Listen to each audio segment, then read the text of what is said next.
Hey guys, welcome back to RHR Jen. I'm so glad you're here. Guys, I have such a good show for you today. Joining me today is friend of the show, John Witherspoon, attorney from DC. We love when he comes on and answers our questions, and we get into some really fun topics today. He's going to take our questions. A lot of you guys had sent in questions for him, so we'll talk about that. And what's up with Harry and Meghan, and what's up with this Netflix stuff? We have so much to talk about. But as always, make sure you're subscribed, hit the thumbs up, leave me comments, as all of those helps YouTube to recommend my video. I sincerely appreciate it. Now let's get into the interview. And again, a big thank you to John Witherspoon for your time and your thoughtful answers to all of our questions. So you brought up such a good point as well. You had said we were talking, I don't know, I think we were just talking about Harry and how Harry is. And you said, well, at the age of 50, when you hit 50, if you want to take it away, go for it. I can read what you said, or if you just had pretty good points about what happens when you turn 50. Well, yeah, I had a friend who turned 50 the other day, and she was kind of doing a little bit of lamenting and a Mhm. little bit of soul searching. And I said, I'll tell you what I heard one time that I thought made a lot of sense. And that was that turning 50 is not a cause for deep depression or anything else, because think about what presumably you have when you're 50.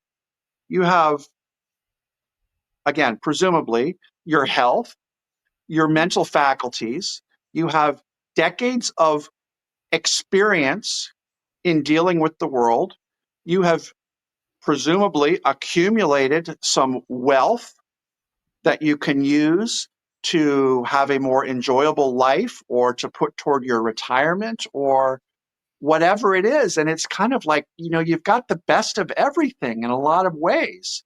Yeah. And this person said, I actually had not thought of that, but that really makes a lot of sense. Mm-hmm. And I said, well, I can't take credit for it because I just heard it from somebody else. But the thing that I thought about in the context of Harry in particular is, what is he going to have to show for 5 decades of existence on the planet when he turns 50? He'll have money, much Maybe. of which, or presumably he'll have money, one never knows, but most of which he did not earn, Right. either earned or unearned in the sense of investing, I Mm-hmm. suspect. Um, he'll have 2 kids that may or may not want to have anything to do with him. Only time will tell. He may or may not have a decent house to live in. He may or may not have a spouse. Mm-hmm. Um, I just think he's on a road toward a 50th birthday where he really looks at himself, and by every conceivable metric and in every conceivable category, he just will have to say to himself, I have radically, radically underachieved Yeah. I think you're. relative to the Mhm. average person. And I don't care if it's somebody who, you know, digs holes with a shovel every day of the week, or drives a taxi cab, or, Right. is a brain surgeon or a rocket scientist, whatever it is, whatever your thing is, you, I think, have an understanding about why you are where you are, the choices that you have made, the opportunities that you have pursued or chosen uh, to pass on, Mhm. whatever it is. And I just think he is going to have a very, very rude awakening when he turns 50 years old, which is not going to be that far in the future. Mhm. And he looks at himself and he says, what have I accomplished? What have I done? I mean, he's going to be in a pretty uncomfortable place. I Yeah. would have to imagine. I would have to I imagine. think you're right. I think, well, both of them. I think, yeah, Harry and Meghan both will be in this pickle at 50. Well, Yeah. here's the thing about Meghan, though. Mhm. Um, I think let me just say, I think part of the reason Harry will have that revelation, that epiphany, Mhm. when he turns 50 years old is because he will at least be able to look around and evaluate what have I done and how has the world treated me and how have I treated other people. I think he's already starting to see some of that, and I think it drives some of the anger that he feels, Mm. or that a lot of people seem to think that he's hot tempered and he does Right. not understand why the world does not work for him Yeah. in the way that the world works for other people. I mean, the world does, let's not kid ourselves, the world stinks on a Mhm. fairly regular basis for everybody. That's the Yeah. cost of admission. You offset the good and the bad and everything. Mhm. Um, I think most people sort of intuitively understand that, even if they don't actually formally articulate it. Mhm. But um, I question whether Meghan will ever really view her circumstances in that way, Mm. because I think that Meghan's view of herself is that she is just constantly succeeding. Yeah. Back to constantly the quote that you read, that I was talking about before, Mhm. ashamed of nothing, contributing nothing, et cetera, et cetera, et cetera. Right. Um, I, I think that she is genuinely of the opinion that she can do no wrong and that everything she does is wonderful. Can you imagine going through life like that? I just can't Well, imagine. it's the narcissistic aspect of it all. Mhm. And again, I'm not equipped professionally to opine on this, but there is clearly, this I will say, and I don't need a professional background, I think, to say this. She is clearly a very, very, very different person than the rest of us Yeah, collectively. I think so. She is, um, she's just very differently wired up than other people. And again, there are plenty of YouTubers who talk about this on a regular basis. Like, Uh-huh. why does she seem so odd? Why does she not realize that arranging blueberries in an arc to make a rainbow, along Right. with kiwi and pineapple and strawberries and raspberries and whatever else? Why does she not look at that and say, is this really compelling content Right. that a well-regarded streaming service is going to put out there to Yeah. celebrate my spirit of creativity and spirit of generosity and all this kind of stuff? It, the idea that she cannot see that for what it is, I think, is just baffling to most people. I know it is to me. I suspect it is to you, Jen. And like I It is. said, there are YouTubers who talk about this. How in the world do you not see that as an utterly embarrassing effort and ham-handed and Mhm. juvenile effort? I mean, I remember when I was in nursery school or elementary school, I'm sure we've all done something similar where the teacher is desperately trying to find something for us to do. And so they go out and they get dried pasta, the kind that you get in a box and you can shake Yes. it and hear it rattling around. And they give you dried pasta and a little jug of paste and a piece of paper. And they say, here's a blue curlicue piece of pasta, and here's a this and a that and the other. Here's 45 minutes. Knock yourself out. Glue Yeah. these to the paper and do whatever you want. It's the kind of thing that ends up on a refrigerator Yeah. someplace. Look at Uh-huh. Joey came back from school and look what he did. Isn't this wonderful? And everybody goes, "Yeah, that's really great." That is the equivalent, I think, in most people's view of what Meghan is doing. And then she Uh-huh. wonders why people are rolling their eyes at, or maybe she doesn't wonder. Maybe she doesn't wonder. Yeah. Yeah, I don't know. Yeah. So it's really, really interesting. And I think, when I hear people talk about, oh, well, people just hate watching, oh, with Love Meghan. No, it's like, there's more to it than that.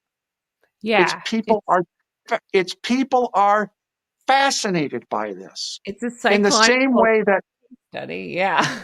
yeah, they're fascinated by Meghan in the same way that you see one of these videos where uh, some factory wherever where they make fireworks. Yeah. Uh, all of a sudden, it catches on fire, and they say kaboom! It's the largest.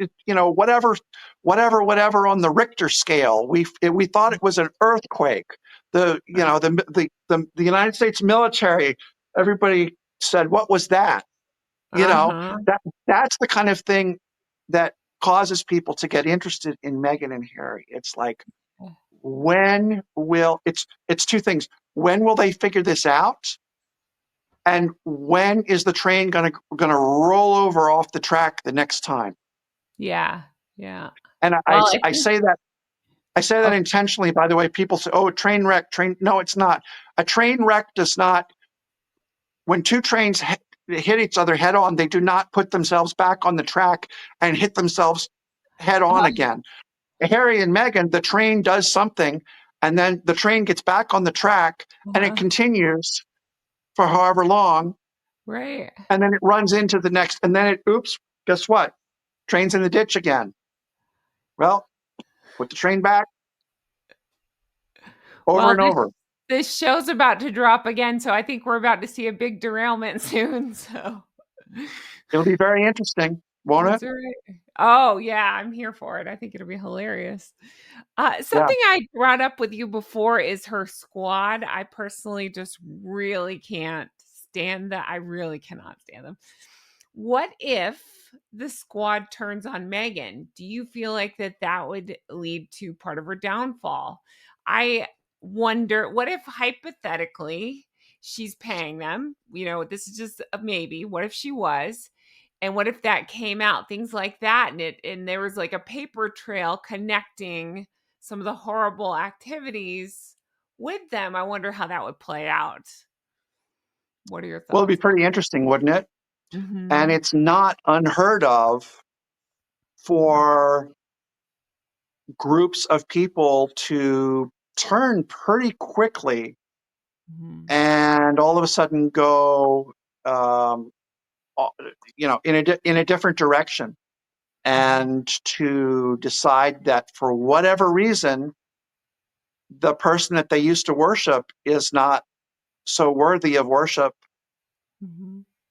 anymore, and they decide they want to do a 180 and go back after the person. It's entirely conceivable. I don't know what that might be. I think Sure, that yeah, there are. yeah. I don't know. I don't know what the reason would be. I Uh-huh. do think that there are people who support Meghan because she has and Harry has a tendency to shake things up. Mhm. The monarchy, or to think about something more broadly, the patriarchy. Yeah. Meghan and Harry, they both stood up for what they believed in, and they wanted to rebel against the machine, rage against the machine, and this stuffy old buttoned up antiquated institution called the monarchy and the British royal family. Well, they just stuck it to those guys, and thousands of years of history be damned. And there are a lot of people who I think really look at that and say that they find that very appealing, in the same way Mhm. that some people seem to get off on putting a brick through a window. It's the same type of thing, I think, in the minds of some people. And obviously, there's a large group of people who support Harry and Meghan, and that's fine. There may be people who genuinely think that Meghan is a brilliant whiz in the kitchen. I don't Uh-huh. know. There may be people who think that she's a wonderful hostess and has wonderful hospitality skills. At the same time, I think that there are people probably who just like to be part of the, they Anarchy? like them Yeah. because they have an edge to them, and Mhm, they just, there's an anarchy, mhm. and a they make noise and they shake things up, and a lot of people, I think, look at that and they say, yeah, more power to them. Good, good. Keep people Right. honest. I think you called them disruptors before, something like that. Yeah, I think so. Correct. Yep. So, John, you mentioned going on vacation recently. I don't know if you stayed with friends or what, but you had brought up something about imagine Meghan welcoming you into your home, and what would that be like? How would she make you feel? What are your thoughts on that? That's a really interesting question. Uh-huh. Um, the person that or the people that I stayed with, the home that I stayed in when I was on vacation recently, um, people that I have known for decades, and even though it's a new bed, it's a new mattress, different pillow, different noises outside at night, Mhm. all of that stuff. I got some of the best sleep Mhm. that I've had in weeks or months. And that's what I knew that was going to happen. And I felt very comfortable in that environment. And Good. that's part of the reason that I went. Mhm. Um, there have been times when I have stayed in someone's home where I was a plus one, where the person that I was with knew the people in the home and I was just tagging along. Sure. And yet the the people at the home, the owner of the home, they were so gracious and so Mm. welcoming. And I mean, to the point of, hi, John, nice to meet you. I've heard good things. And besides, if you're hanging around with Laura, well, then you must be okay. Yeah. You must be okay. Except that the last time Laura was here, she emptied my liquor cabinet, and it's something like that, just to sort of make you. And if the two of you are going to be in cahoots with drinking all of our alcohol, then we might have a problem. Ha ha ha ha ha. And after that, you just feel like, okay, They're these nice. people get it. I Yeah. get them. They get me. They get her. All I feel very comfortable. Good. The relevance of that is, if I was invited to stay at Montecito, Mhm. I have to say, I think I would not only never get comfortable like that, Mhm. but I think I would have a certain level of anxiety. Yeah.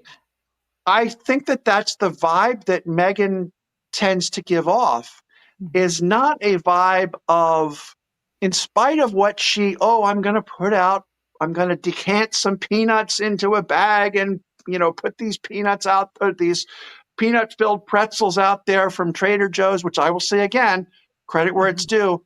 They are fantastic. I enjoy them. I continue to buy them. So it's not all awful as far as Mega is Uh-huh. concerned. But the point being, I don't think I would ever get a good night's sleep in Meghan and Harry's home.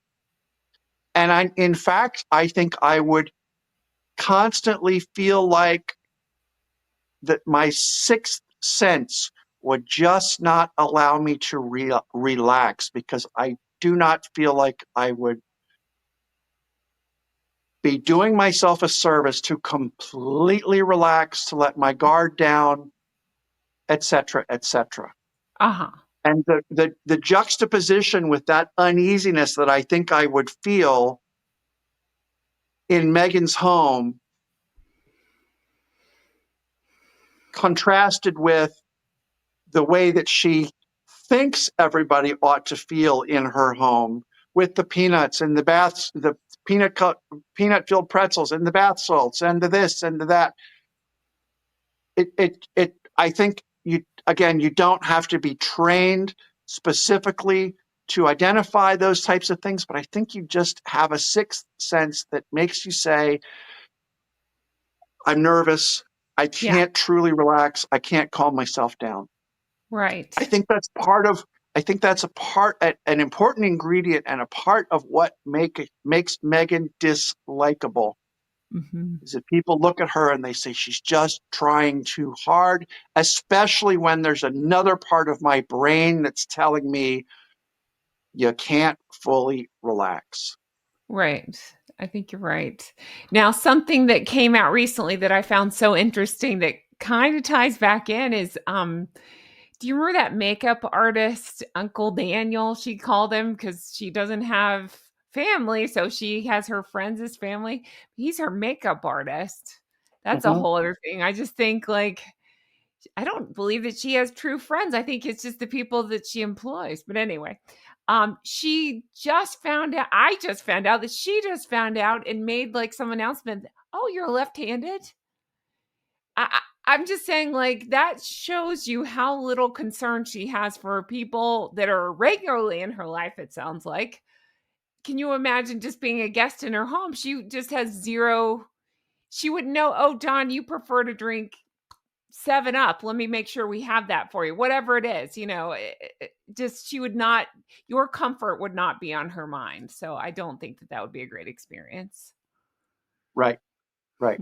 Well, again, just thinking back to this vacation that I was just on and the home where I was staying, um,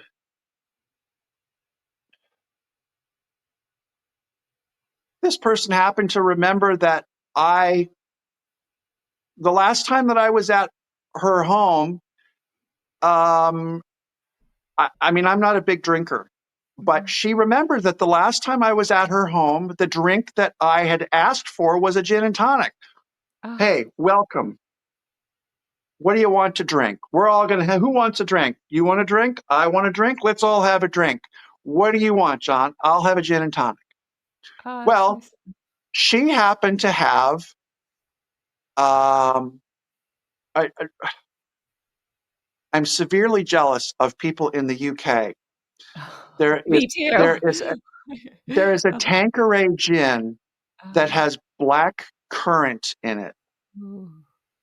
And if you've had it, I just thought that is one of and the mixer, you don't put it with you don't put it with regular tonic water, Schweppes tonic water. You put it with she had some sort of a like a carbonated lemonade of some sort. Mm. It was to die for. That's good. I actually said, I'm sorry that you brought this into your house because now I like it so much.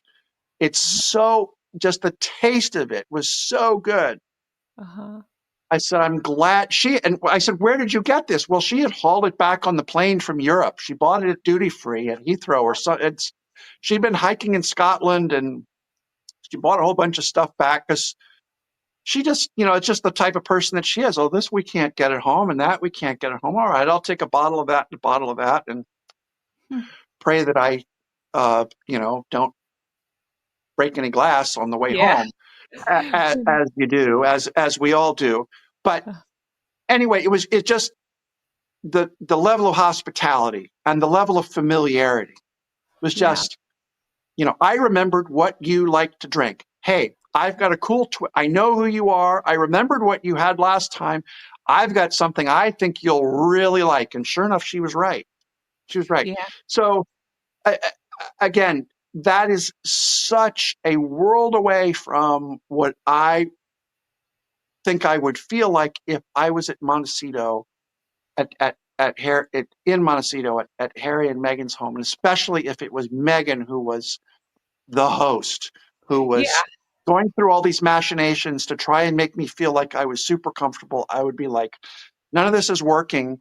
And in Mhm. fact, I'm it's beyond not feeling welcome here. I'm on the defensive a little bit. I got to keep my guard up.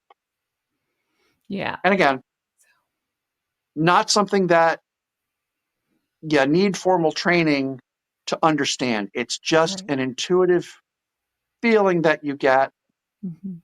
where, oh my gosh, when I come downstairs in the morning, what am I going to wear? Yeah. Almost, with these people that I was with, it's like, look, if you have lounge pants on and a t-shirt Uh-huh. and bare feet, great. No one cares. Yeah. No one's going to think any less of you. We all know who each other. All these people know who each other are, and Mhm. great. If you want to walk downstairs and Just be comfortable. Yeah. if I was in Megan's home, Mhm. I think I'd have to spend 10 minutes figuring out, oh, you know, can I walk down in my bare feet? Can I walk down in my socks? Do I need to put shoes on? Do I need to comb my hair? Can I throw just a baseball hat on my head? Mhm. Just a different world. Yeah, would you even be able to wear Crocs at Megan's house? I don't know. A lot of people like Crocs. I don't know why you hate them so much. People find them very comfortable. Apparently, you haven't been in a healthcare setting recently. Everybody I know in an emergency room or in a hospital, they're all wearing Crocs. They say it's the greatest pair of shoes they've ever bought. Gigi, if you're watching, can you speak to this? My mom, I don't say specifics, but she's in the healthcare profession and she will fight you over this. She doesn't like Crocs either. She does not like Crocs. All right. Okay. No. Um, that's just funny. But so kind of tying back into this and I you talk about not being able to relax around Megan. My brain kind of goes crazy when I hear that because I think about again, I just have this fascination with psychology, and that's something that I've learned, and I've been recently more interested in charisma and what makes people charismatic. And one of the things I learned was that even on a screen like this, people can feel energy. They can feel if you're nervous, and they pick up on it even without realizing it, and they get nervous too. It's like that was where frenetic energy. So I think about that with her. But the other thing that we talked about that's on our list is that it's with Megan, I think there's an inauthenticity. She loves the word authentic. But it's hard to be authentic when you don't know who you are, was your point on her. Yes.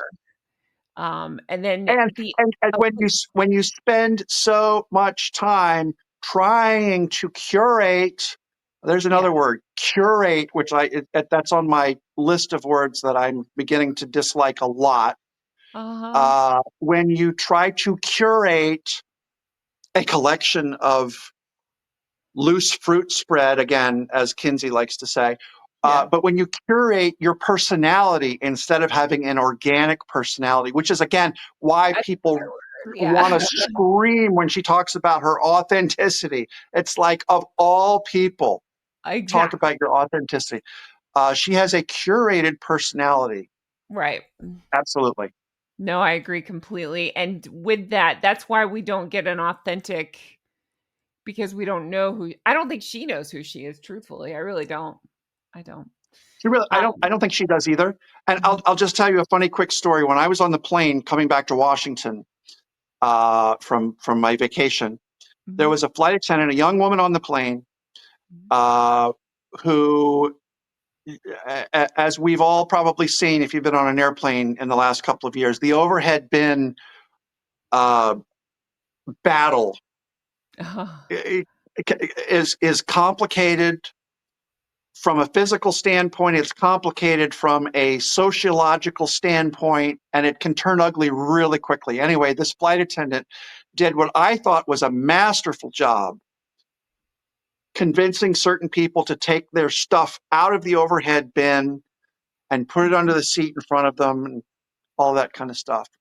So when she came down the aisle with the drinks, I gave her my drink request. And then I said, as she was, you know, playing with the ice and so forth, I said, by the way, I just want to tell you, I think you did a fantastic job manipulating the overhead bin situation because, as we all know, like I said, it can go south really quickly. Yeah. And she had her kind of professional flight attendant game face on. But when I started to tell her that, she got this uncontrollable smile from ear to ear. I mean, it was the most, I was like, why? I had to ask, why is that so fun? Or Uh-huh. so entertaining for you? And Yeah. she says, oh, that's so funny. I'm so glad you said that. The person 3 rows up just told me exactly the same thing. Oh. And I said, okay, well, then that means it has to be true, right? I mean, if two people saw you and they both had the same thought, and then they both thought to Instantly. mention it to you, there's Right. got to be something to this. And she had a good laugh about it, and I did too. But Mhm. again, it was just, okay, this is who this woman really is. All of a Yeah. sudden, we've morphed from her professional game face on to uncontrollably revealing her true self. It was just like, yes, you have just made me very happy inside, and you've made me laugh because you just told me the same story that the other passenger did. Anyway, I don't think you would see that kind of thing with Meghan. No. I really Mm. don't. I Yeah. really don't. No matter what you said to her, no matter what she felt like inside, she would be able to override that Uh-huh. again in her curated demeanor and her curated facial expression. Yeah. I think it would be very hard to break through the barrier Uh-huh. of Meghan to get her to really enjoy a story like that. This is the Yeah. reason I said several times ago when we talked, this is the reason why if I was an attorney, I would be nervous about putting Meghan on the stand Mhm. to testify, especially if there was a jury. It would be, again, to throw back to the Johnny Depp and Amber Heard litigation, it would be the equivalent of putting Amber Heard on the stand, Uh-huh. except kick it up by a factor of 3 or 4. It's just people would look at her and they say, I'm not convinced that this is the true person that I want to hear from. And therefore, I'm not able to give this person the benefit of the doubt. I'm not able to believe this person. I think it would be a very difficult sell, to the point that I would want to consult with other attorneys to say, what do you think about putting this person on the witness stand and having them testify, or even having them sit for a deposition? Yeah.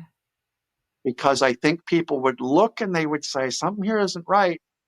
Something isn't right. I'm not comfortable. I'm nervous. I don't believe it. I'm not engaged by this person Yeah.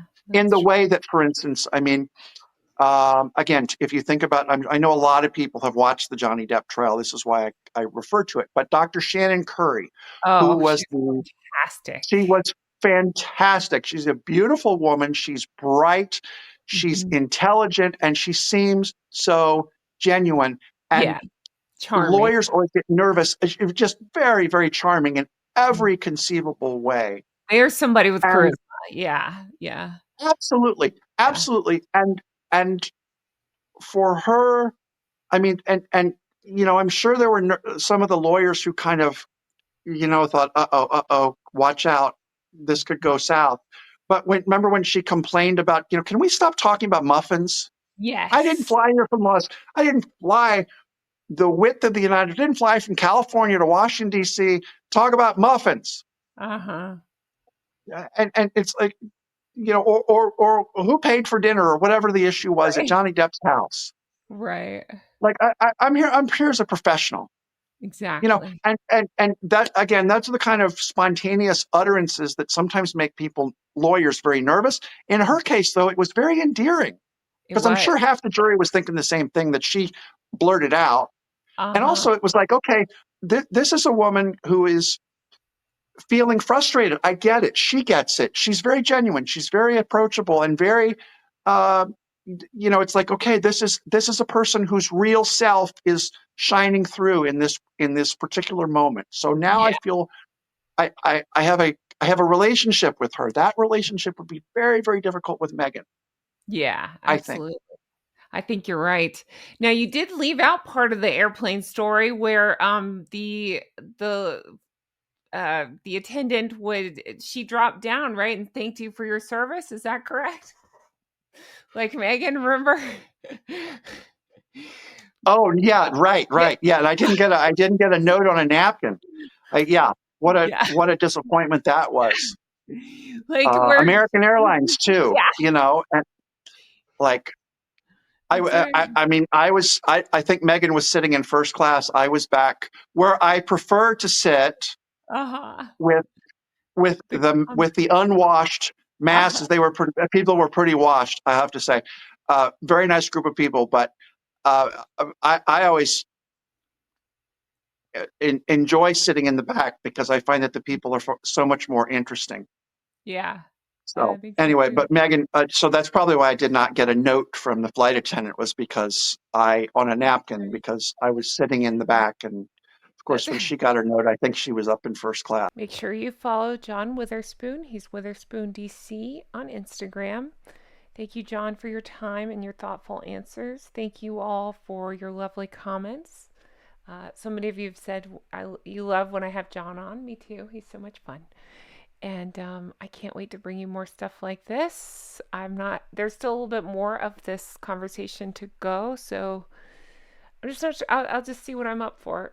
If I can record, when I can start making new episodes, I will. And in the meantime, I hope you're enjoying this. And yeah, that'll do it for me. Thank you for being here. If you're on Patreon, just be patient with me. I might be a little bit late on my episodes this week. I'm just really struggling, but I will be there soon. And I thank you all for understanding, and I will talk to you again soon. Take care of yourself. Stay healthy, my goodness. All right, bye.